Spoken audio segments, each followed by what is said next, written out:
Hey guys, how do you do? My name is Oluwale Godwin and welcome to Emerging Economics. Today we shall be talking about the elasticity of demand. So what is elasticity of demand? So elasticity of demand is simply the degree of responsiveness of demand, okay, to any of the factors affecting it. Okay, there are several factors affecting demand, starting from the price of the commodity itself, the price of other related commodities, income of the consumer status, consumer's religion, population size, and so on and so forth. Just name it. All right. So the elasticity of demand is actually based on these factors, but then we are kind of used to three types of elasticities. As of yet, okay, which is a price elasticity of demand, okay, that is the degree of responsiveness of demand to a change in the price of the commodity itself. Alright, we also have the income elasticity of demand, that is the degree of responsiveness of demand to a change in the income of the consumer, and we have the cross price elasticity of demand, cross price, okay, talking about the degree of responsiveness of demand of a particular good to the change in price or to the changes in price of a related good. Okay, that's not where we are going. So what we are just going to do today is the price elasticity of demand. Okay, it's basically calculated as a percentage change in quantity demanded divided by the percentage change in price of the same commodity, since we are talking about the same commodity. Okay, so when we break this down, it becomes the new quantity minus the old quantity divided by the old quantity times 100 over 1. Then all of that divided by the new price minus the old price divided by the old price times 100 over 1. Now, the price elasticity of demand can be divided into 5.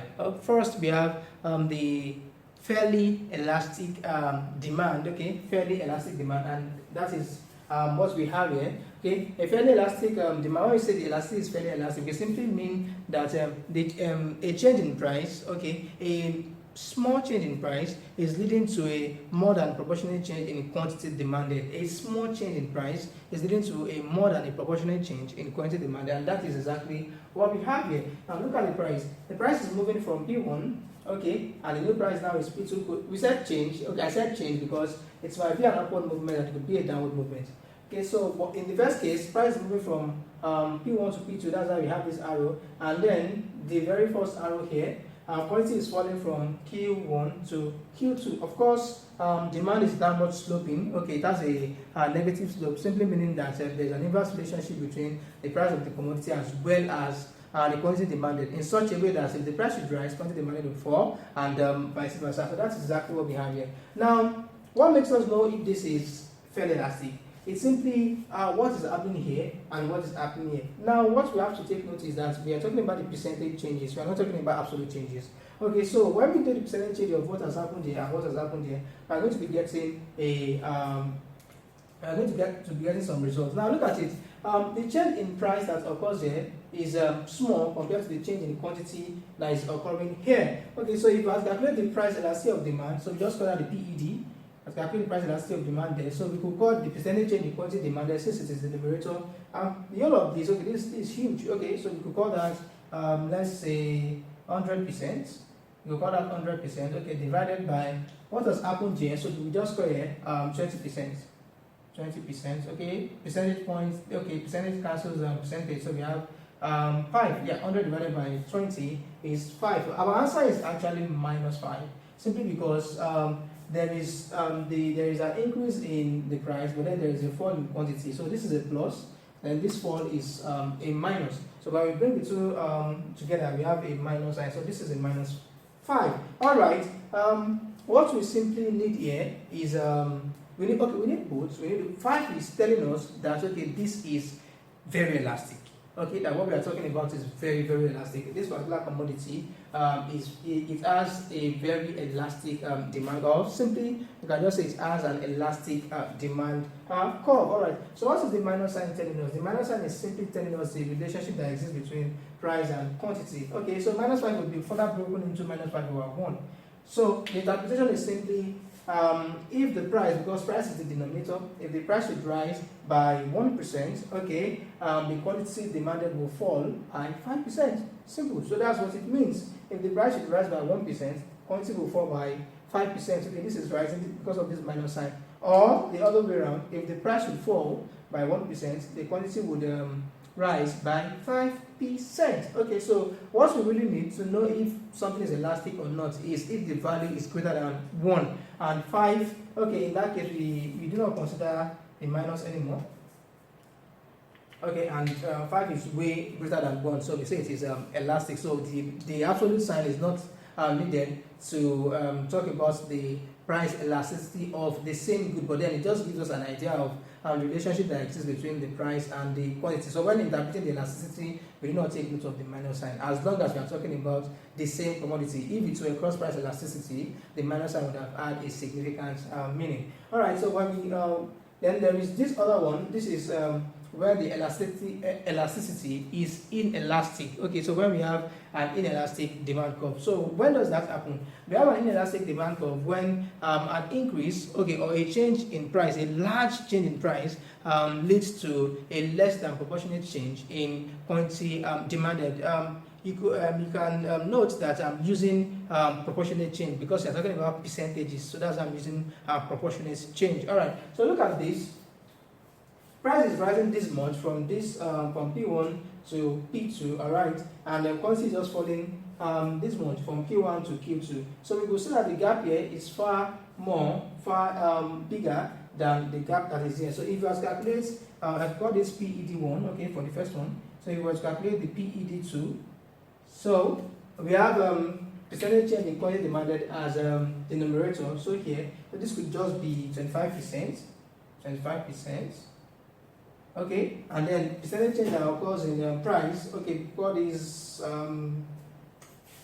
100%. So what then do we have? We have 1/4, which is simply 0.25. 0.25. Okay. So what does this mean? This simply means that we have an inelastic demand curve. So the elasticity here is the elasticity here is inelastic. So we have an inelastic demand curve. So what does it mean? It simply means that, okay, this we could interpret from here that a 4%, note that I said there's going to be a minus in order to give the relationship that exists between the price and the quantity. Okay, so because the demand curve has a negative slope, so it simply means that if the price should rise by 4%, quantity will fall by 1%. And imagine price rising by a whole 4% and quantity rising by just 1%. Wow, that's cool. Okay, then the other way around, if the price would reduce by 4%, quantity would only rise by 1%. Okay, that's to tell us what is happening between. So now, what is now the elasticity? Elasticity, we say something is inelastic when the value of the price elasticity is lesser than 1. Okay, in that case, we do not consider the negative sign. Okay, so we just have 0.25. We take the negative sign, we assume it is invisible. Okay, and 0.25 is lesser than 1. Okay, so in this case, we say we have an inelastic demand curve. So as long as it is lesser than 1, okay, the elasticity is the price elasticity is inelastic. Okay, so we can say that here when it was elastic, you have a gentle slope. The slope is kind of gentle. So there's a way to know if a slope is gentle or steep. So I like using one funny example like that. So consider this is a staircase. Okay, if you place a ball on this point and then the ball rolls down here, and you place a ball here and the ball rolls down here, which is going to be faster? Okay, here the ball is going to roll at a greater speed than this place. So this is inelastic and this is gentle. This is gentle sloping. That is why it is gentle. Okay, it's gentle with the ball. So that is why we call this a gentle slope, and that's why we call this a steep slope. Okay. Then we have this third one. In this case, we say the price elasticity is infinite. Infinite. So this is infinitely elastic, or we say it is perfectly elastic. Okay, so what then is that case? So when we say a demand is perfectly elastic, we are just saying that a change in price is going to lead to an infinite change in the quantity demanded. Okay, a change in price is going to lead to an infinite change in the quantity demanded. In such case, so we have this. So if the price of this commodity were to rise, okay, the quantity demanded is going to drop drastically. Okay, and if the price were to fall, the quantity demanded is going to rise drastically as well. Okay, so to calculate the price, so why do we call it infinitely elastic or perfectly elastic?